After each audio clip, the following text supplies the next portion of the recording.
good afternoon, good evening, and good night. I am Illuminati, and this is the Crypto and Cognac podcast show, as always powered by our friends at 𝐂𝐎𝐍𝐕𝐄𝐓𝐈𝐎𝐍. And this evening, as always, I will be having some cognac. I'm having some Martell VSOP Blue Swift. Yeah, that's what we're going to do this evening.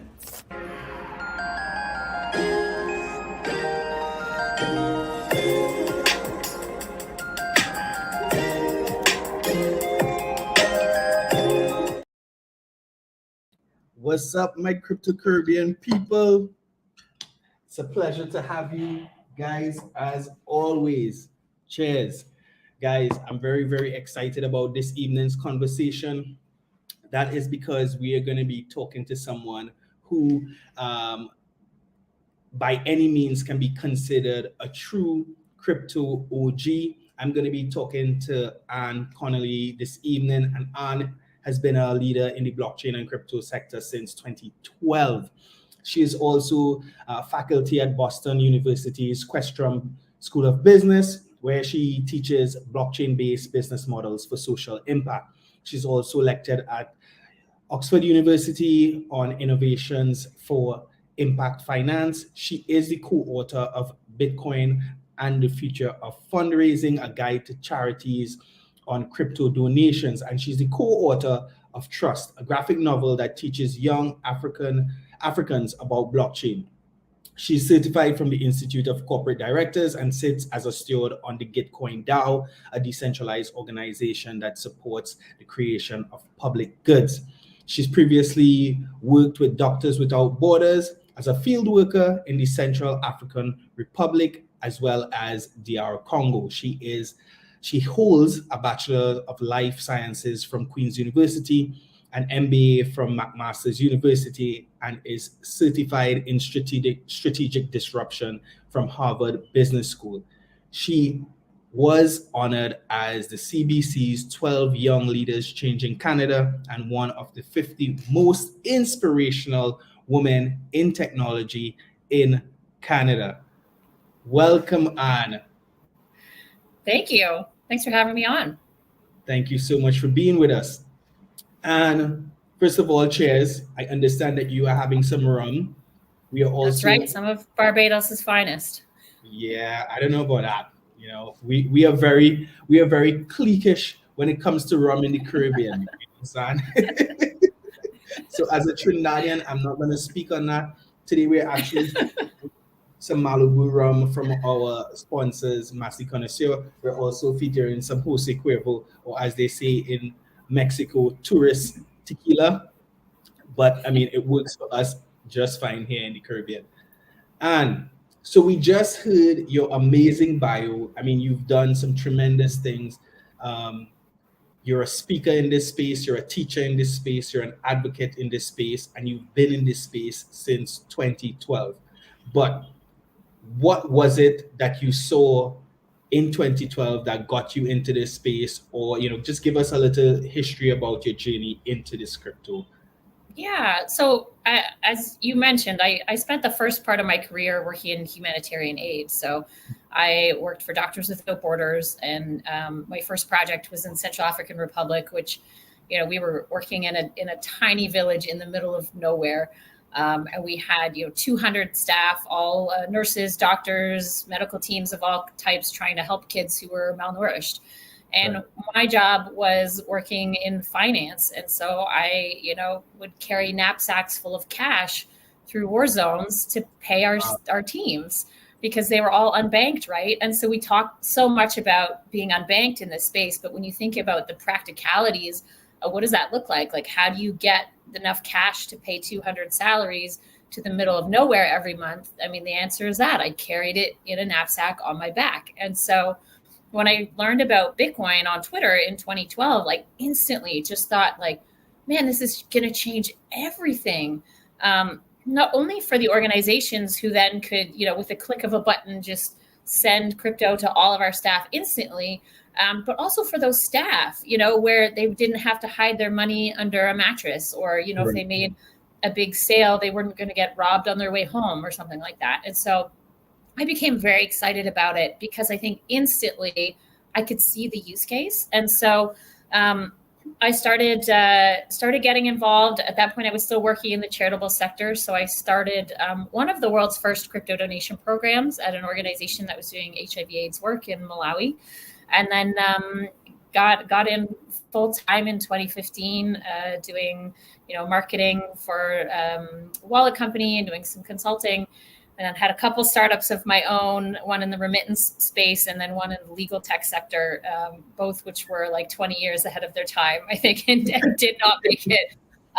But then I started to realize that I had this ability to translate between our world and the regular world and really help them understand, hey, this isn't just about trading and to the moon and Bitcoin scams and all this stuff. It was like, this is actually going to change the world for a lot of people who really need it. And so that was my goal, is to help as many people as possible to see that potential and work on projects that were going to help us achieve that, to help create better societies around the world.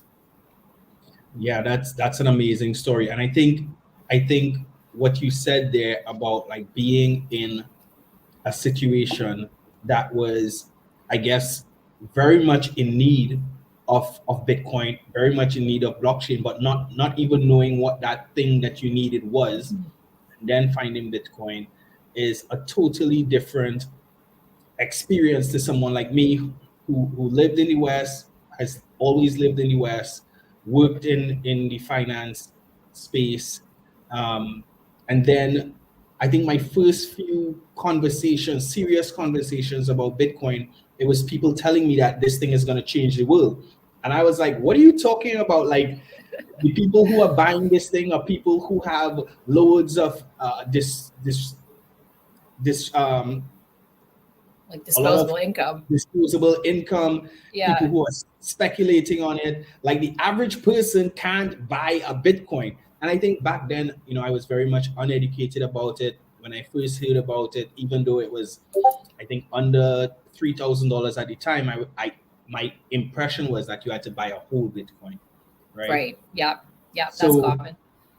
only when I started getting into it, and specifically to disprove that this thing could do anything to help anyone in this world other than the rich get richer, was when I really started to come around and understand, like, for example, the example that you just gave about, high cash economies, not just, for example, Doctors Without Borders who had to pay their staff in cash, but I think that's one of the things that I see being very much mirrored between Africa and the Caribbean, having high cash societies, multiple governments, multiple fiat currencies, the currencies themselves not having much value outside of the countries.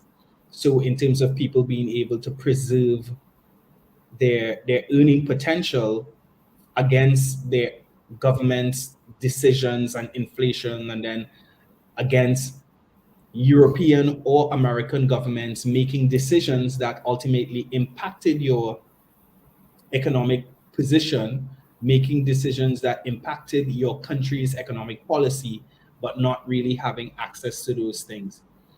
So walk me through your experience from realizing, wow, this thing has great potential, to delving deeper into it and getting involved practically with it. Yeah.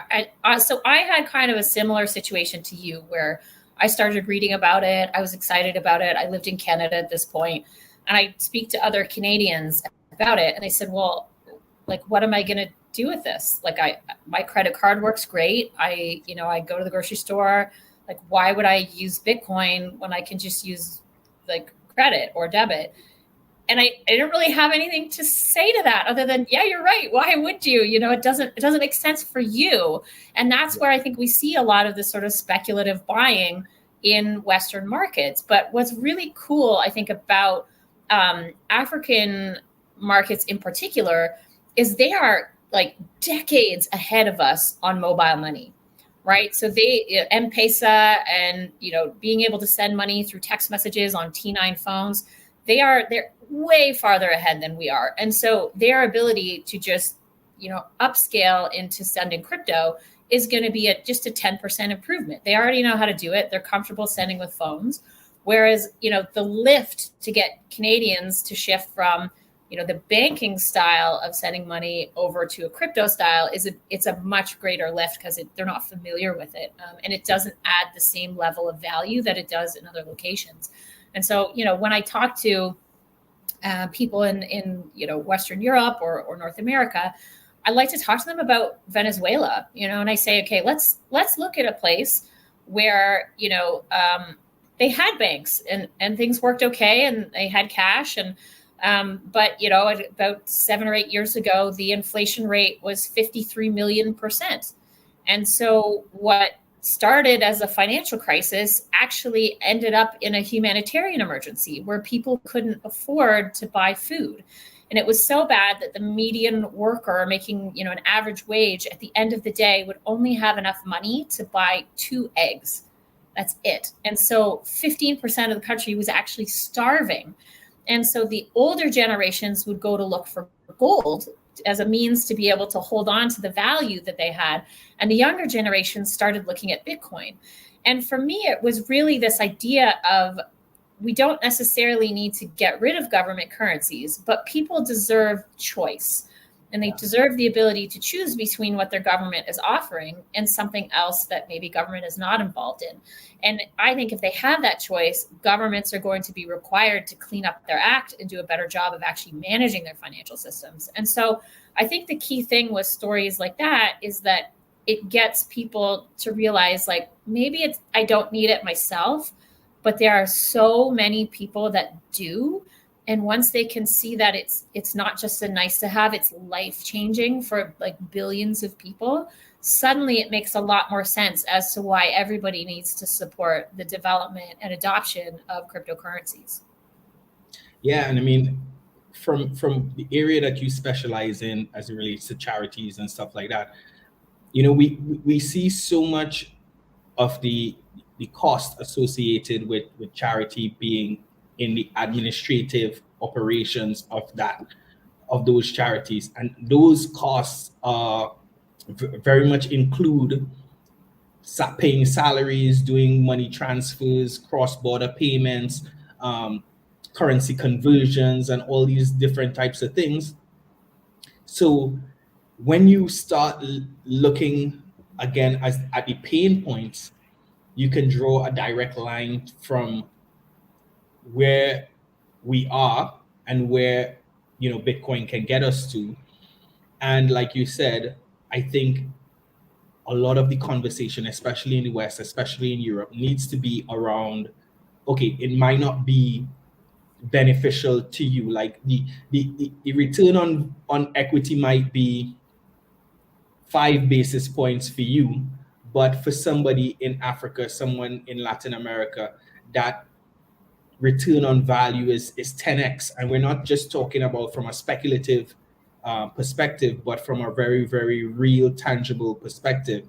For example, like we saw in El Salvador with the introduction of Lightning, the introduction of their wallet, the ability for people who depend so heavily on foreign remittances from citizens who live outside to be able to send money home for a fraction of the cost compared to paying 30%, on a Western Union transaction. I mean, that's life-changing. I love this example because I learned a statistic just the other day that blew my mind.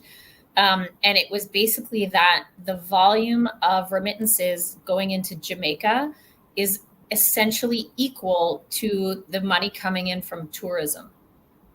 And so like when you think about that, that's insane. And so you look at all that money coming in, all of the fees that are being lost, like globally, the remittance market is somewhere around $585 billion every year that's being sent. So if you're looking at, an average of 8 to 12%, sometimes up to 30, like you're saying, that's like $46 billion that isn't getting into the hands of the people that need it most. And so Correct. how can we facilitate that? Like, I know even for myself, living in Barbados, getting money in and out is the hardest thing I've ever had to do. Like it's so difficult. The banks connect to nothing. Everything takes forever, which is really hard when you're running a business, or, you know, heaven sent, if I had to send money quickly to family, I don't know what I would do. But, you know, I had a similar case with the banking system trying to send money to Kenya. And it was all these intermediary banks, and it was taking 5 days here and 4 days there. And then it got rejected, and we don't know why, blah, blah, blah. And in the end, I'm like, oh my God, just get a wallet. Let's do crypto. And within 60 seconds, it was done, you know? And so I think it's like people are going to start to realize, you know, when crypto solves this problem for us, the banks are not going to be able to compete. Western Union won't be able to compete, because like this whole younger generation coming up, most people have some experience in crypto, and if not, they have the capacity and you know, the access to technology to be able to do it. So it's only a matter of time. Yeah, I mean, and I think, like I've been saying, that the conversation around adoption, we need to just forget about our generation and older, and just target the young people, because when enough of them adopt it, and it's enough, it's adopted enough into society, then our generation are going to have to, you know, just get with it. Like we've seen, like, you know, I'm old enough to remember the initial narratives around the internet, where, you know, www was 666, the mark of the beast, and, you know, all these churches and religious heads were speaking on it. And now every church from the Vatican all the way down has a website, and you can't function without a presence on the internet as an organization, whether it's a website, whether it's a social media page. And the You same applies to credit cards. Like, it's exactly like you're saying. When credit cards first came out, you couldn't spend them anywhere. They weren't that useful. It was luxury hotels. And so when people say to me, well, like, I have this Bitcoin, but I can't spend it anywhere, I'm like, just wait. Like, just wait a little bit. It's going to be this chicken and the egg thing, where we need enough places for people to spend it, but we need enough people to you know, have those places open up. But we're going to hit this beautiful tipping point where, as you say, this whole younger generation is going to be like, oh yeah, of course I have crypto. I'll just buy this here. When I'm traveling, you don't need to exchange money. It's just everything's crypto. And I think it's going to be incredible. And yeah, our generation and older is going to have some catching up to do, I think. Yeah, I mean, like, you know, even within the Caribbean. So in Trinidad and Tobago, we have even though we have a solid economy, we have oil and gas that brings in US dollars. We don't have the wide ranging access to US dollars as even, you know, Bajans do. So there are limits on your credit card. You could have $200 million TT in your bank account, and you want to travel and you want to do some shopping when you travel and, you know, enjoy some of your money, you can't get access to 10,000 US dollars to travel with. And then, you know, your credit card is limited to 5,000 US, which if you're going on a vacation for 2 weeks, you know, With that the can't family. that can't even pay for your hotel. So you swipe your card this month to pay for your flights, and then you have to wait till next month to get access to another 5,000 US to pay for your hotel. And then, you know, you wait for the next month and travel during the next month, so you have 5,000 US access to spend. And then you can't travel with more than 10,000 US in cash. So, you know, like we don't think of it, but when you start adding things up, you see all the headaches, even for us who have it very well in the Western world. Yeah, and we're seeing the same thing. Like in Argentina, they have capital controls where I think it's ballparking. It's about $400 a month is what you can convert. Which, like, if you're an ordinary citizen that's never going to leave Argentina, whatever. But if you're trying to run a business and you have to pay your suppliers in USD, like, forget it. You can't. And that's where we're seeing a lot of innovation is coming out of these places where crypto solves real problems for real people. So you've got all kinds of talent in the crypto space coming out of Buenos Aires and other areas in Argentina. We're seeing great innovations in decentralized identity, in money movement, in all kinds of stuff. And I think that's really exciting, as people are suddenly realizing, like, hey, it doesn't have to be this way. We have an alternative, but we need to, make it more mainstream and make sure everybody knows it's available. Yeah, I mean, you mentioned Venezuela before, and because of everything that has happened there, we have a lot of Venezuelan citizens now here in Trinidad and Tobago, who some are registered, some are here illegally. I mean, I don't like to think of people who are, trying to save their lives and the lives of their family as Yeah. being illegal, Refugees. But we have a lot of those people here. They are leaving careers and education and all these opportunities to come to Trinidad to earn a living, working in supermarkets and restaurants and car washes and, as babysitters. And because they are not registered, they're being paid under the table in cash. It's very, very much a high cash environment, but they want to send funds home to the family they've left behind there. And the alternative is either Western Union, you send $100, they're going to get $70, or you convert and you send crypto. And I think that has been a huge market for crypto adoption here in Trinidad and Tobago. Venezuelans being able to remit funds to their family to take care of them back in Caracas or any other place in Venezuela.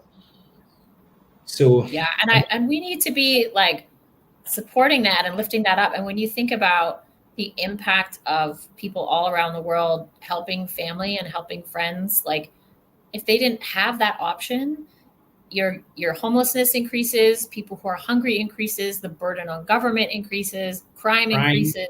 100%. Like the more we can do to facilitate people from helping each other and not needing to lean on society is a good thing. The more options people have to, help people out, why would we be promoting that? Like, I think it's such a great thing for societies.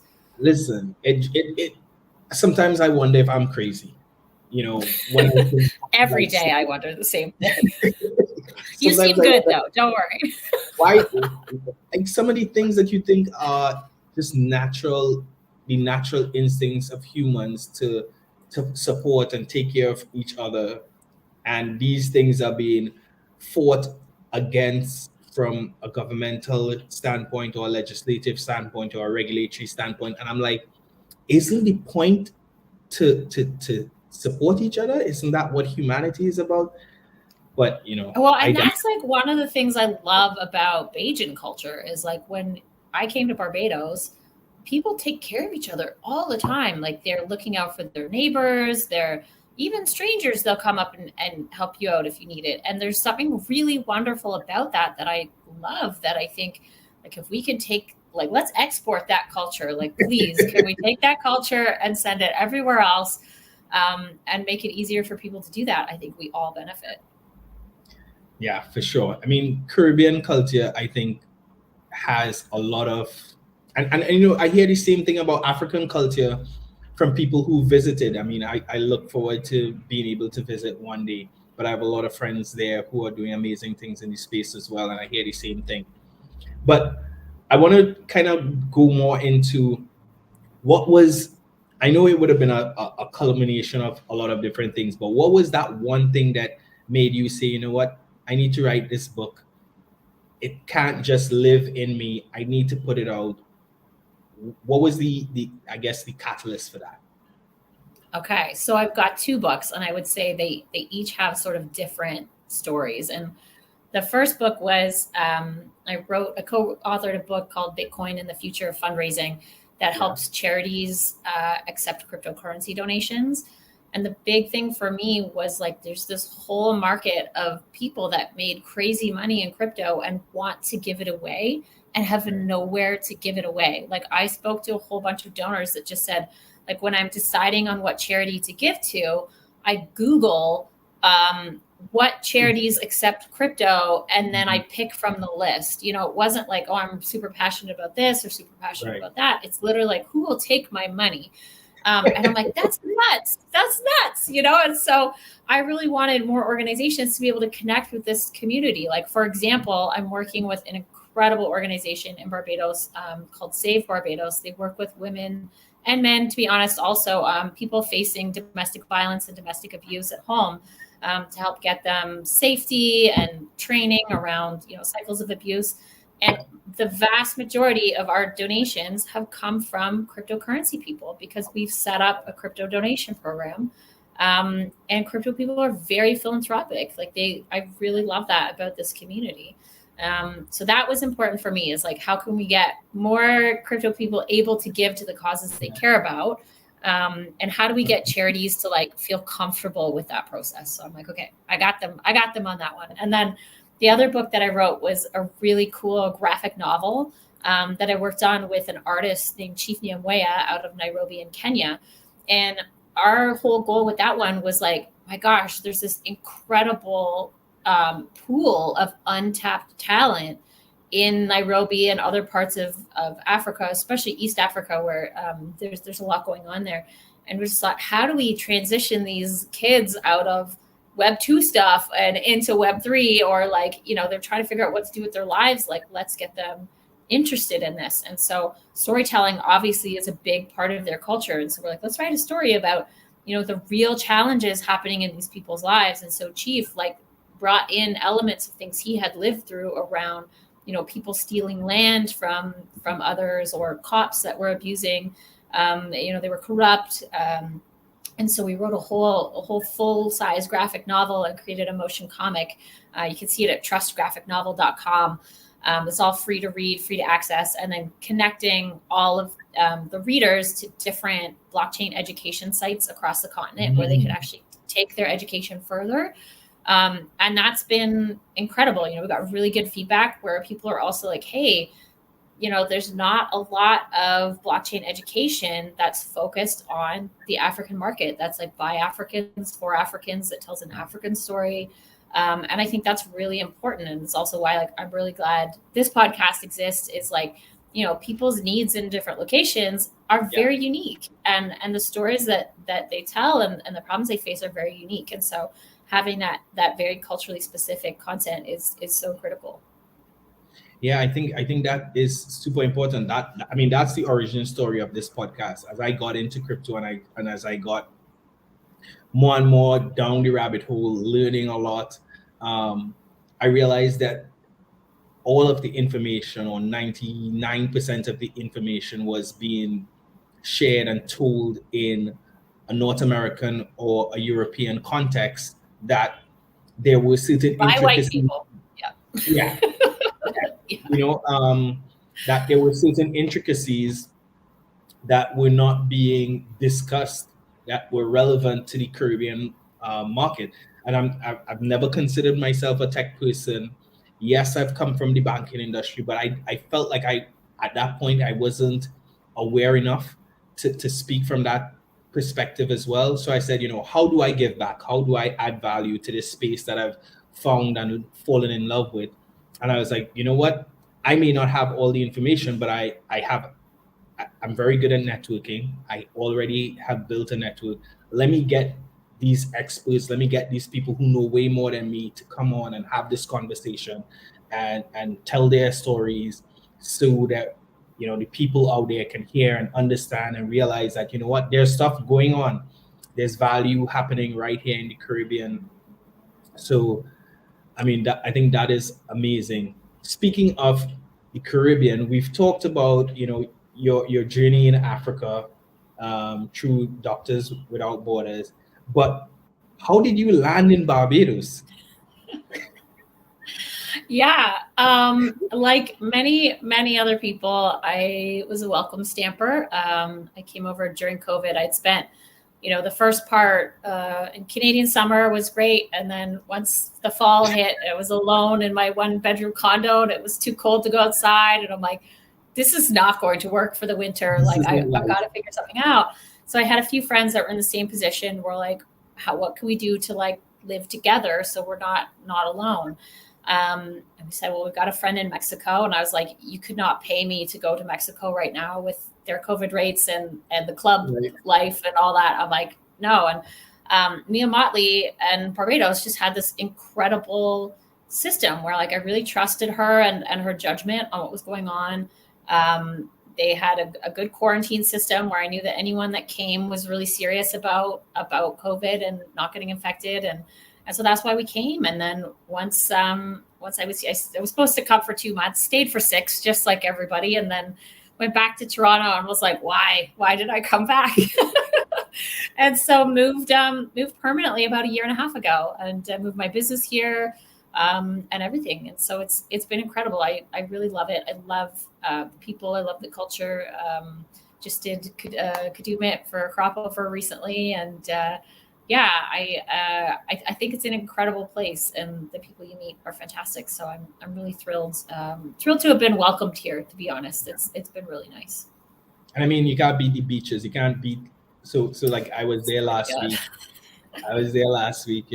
For Crypto by the Sea.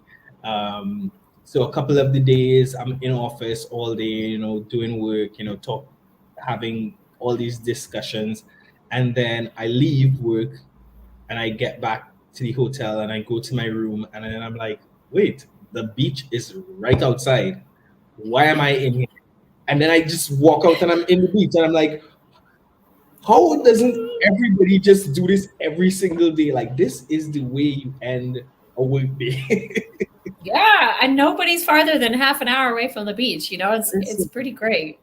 Listen, you guys, I mean, it's small enough. I mean, we're from Trinidad and Tobago. It's a small island as well, but you guys are super small, and all the beaches are very nice. I mean, I'm originally from Tobago, so I come to Trinidad, and I tell people, like, I lived in Trinidad for maybe 5 years before I ever went into the water in one of the beaches.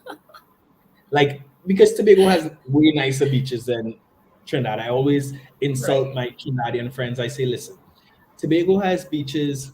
Trinidad has areas where water meets sand and rocks, and it's not the same thing. Well, don't come to Canada. I don't think you'll be impressed. Listen, you guys have nice lakes, We do. The lakes are great. You're not trying to pretend to be anything else. No. We also have Vitalik Buterin, and like the world's first ATM, Bitcoin ATM. Like we're doing okay. You guys have 𝐂𝐍 as well. Isn't 𝐂𝐍 Canadian? He is Canadian. I don't think he's there that often, but yeah, we do have him. He can't afford to. No, we got lucky. Canada put out a lot of really good talent, and there's an amazing community, which I also love about Barbados. Is like there is a good community. It's not big, but it's really deep, where people are working on interesting things and have been in space for a long time. So it's great to like live somewhere where you can go out and have these amazing like crypto conversations with people and see what they're building. Yeah, I mean, I was very, very impressed last year for Crypto by the Sea with how many people from Barbados had been in this space, had been building. And I guess a lot of it has happened because of Gabriel, because he's on-ramped so many people in the region into the space, and him being kind of based there even prior to him, moving to the UAE. I think that has been super influential. So yeah, I'm very excited for these communities in the region to continue to grow, to continue to intersect, and for us to be able to do more and more things. I really want to have I can't remember her name from 𝐷𝐉𝐻𝐈𝐎𝐍 on. Oh, 𝐿𝐍𝐕𝐄𝐑𝐒𝐄𝐓𝐈𝐎𝐍. Yeah. Liesl. But just give us a little. You mentioned it previously, but give us a little like insight, a little snippet about what they're doing and how they're using blockchain to fund some of what they're doing. Yeah. So in Barbados, 1 in 3 women face domestic abuse. Literally, like 30% of the women on the island, and many men as well. And So 𝐂𝐍 is a former victim herself, and for the past like 14 years, she and her mom will answer a hotline 24 hours a day to help women who need to get out of their homes.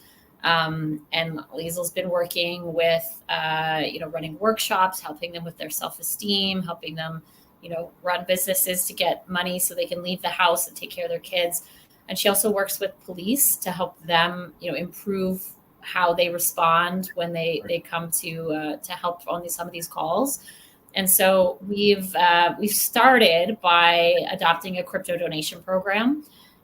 What we'd love to see in the future is being able to get all these women individual wallets so that people around the world can just say, hey, like, there's a woman, Sarah, with 3 kids, and I can donate from Germany or Australia and just drop money into her wallet and know that, she doesn't have to stress about finding food tomorrow. So our plan really, like in the short to medium term, is to build a shelter on the island so we can get them out and safe. And so we're raising funds for that. So if you want to donate even a little bit, goes a long way at save.bb, but we're really looking at like, what's the bigger picture of blockchain and how we can incorporate into this? How could we look at like, how are restraining orders issued? Could they be on chain? Could they be portable across different jurisdictions? What does that all look like, and how can we help solve this issue in the country, and then hopefully across the Caribbean as well? Yeah, I mean, I think it's an important, very, very important topic. It's one that is very, very close to me. I mean, I grew up in a home with domestic violence. I mean, it wasn't as bad as some people, but it was definitely fairly normal on my island as well. And like you said, an important aspect is just women not having the autonomy to do things on their own. Fortunately for me, my mom worked. She was a high income earner, so she had that kind of freedom. But a lot of women, they don't work. They're not allowed to work. They don't have any freedom to even do minor things. They're left in a stage of dependency. So this is one area that I would love to see us be able to influence more. And I think crypto is the right place, because I think crypto people kind of lose touch with with cost. So sometimes it's easier for us to just take some of our gains and do something. Right now, I wish I could just convert all the money I've spent on fees on Ethereum towards something like this. When I look at my WTF.fees, sometimes it makes me want to cry how much money I've spent on fees. I did not know about this website, and now I'm not sure that I want to go to it. Listen, especially someone who's been in the space for as long as you have, because all it does is calculate how much ETH you've spent on fees, and then it puts that into a dollar amount based on the current price of Ethereum. So I can't do it. I mean, you would have been around and you would have been spending 1 ETH on a transaction and that kind of thing. You will cry, because I feel sick. I felt sick the last time I checked it, because during the bull run, like especially early in the bull run in 2020, 2021, you were spending $100 or the equivalent of $100 in transaction fees, but ETH was $300-$400 back then. So now where ETH is at $2,000, yeah, don't even bother. I can't look. But I would love to see some of those funds be able to be used for important goals like this, important causes like this. And yeah, I mean, we talk so much in the crypto space about freedom, and especially in the Bitcoin circles, and it's really, this is going to help us be free. And I'm like, it has the potential to, but it has to reach the people that are least free. And that's women like these who, you know, they can't leave the house because they can't work because they've got a baby at home and there's no shelters. And like, that's really, to me, is true freedom, is not necessarily like some middle class men that can go out and trade, and go on holiday, you know, whatever they want, whenever they want. You know, I'm like, that's great. That's a win. But the real win is when we lift up the rest of society too. And when these technologies actually start to impact the people who really need it most. And so I know, like, long term, I would love to see us have like a crypto endowment fund where like someone makes a large donation and we say, listen, we're going to leave this in crypto. We're going to leave it in whatever you donated it in. And we're going to park it for 5 years. And once 5 years hits, we'll sell it and then, you know, execute whatever the plan would be. I think there's lots of cool potential that we could do with it as well. But we're pretty excited about just the potential for giving people in the Caribbean in particular an opportunity to give back with the crypto that they've earned. You know, there's not a lot of organizations that accept it in the region. I think we are the only one in Barbados that does. And so just also encouraging charities to do it by showing the use cases that it does raise money and it does work, and it's a community worth, you know, connecting with, for sure. Yeah, for sure. I mean, I think it's always important to prove concept, you know, and I think that's why what you guys are doing is so great, because once people see it work successfully for you guys, more and more charities and more causes will adopt it, and then we'll have, you know, more and more opportunities because more and more companies will be interested in doing it, and it's, you know, it's just all a snowball effect. Snowballs, yeah, exactly. Yeah. But no, I think the potential is going to be great. And then I think also like the ability to donate across CARICOM and say like, yeah, you know, you're in TNT, but what if we were born in St. Vincent and it's important to you to support causes there? It's a lot easier to do that with crypto. So just enabling us to like connect with each other more and build some of those bridges across nations, I think is important too. Yeah, I mean, that's such an important thing because I don't think that we have thus far been able to like tap into those cross-border conversations and those cross-border relationships as we could have. So my grandfather, he is Jamaican, and I have never met any of my Jamaican relatives. You know what I mean? I've been to Jamaica, but there's just never been a point of contact across, you know, the islands.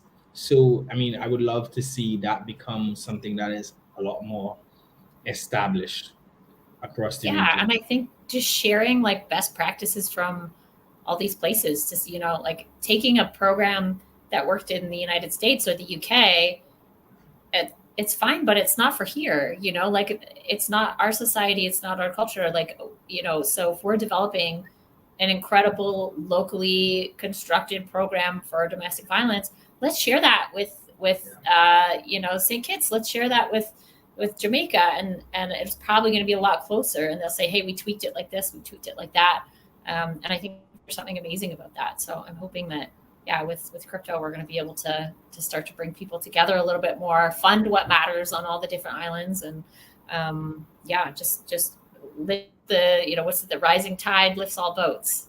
Correct. I mean, yeah, I mean, it's very, very, like you talked about, you guys working to raise funds to build a shelter, and having a shelter on a tiny island is very different to having a shelter in a big city, because guarding the location of that shelter is very different. So the security concerns and considerations around that shelter has to be very different.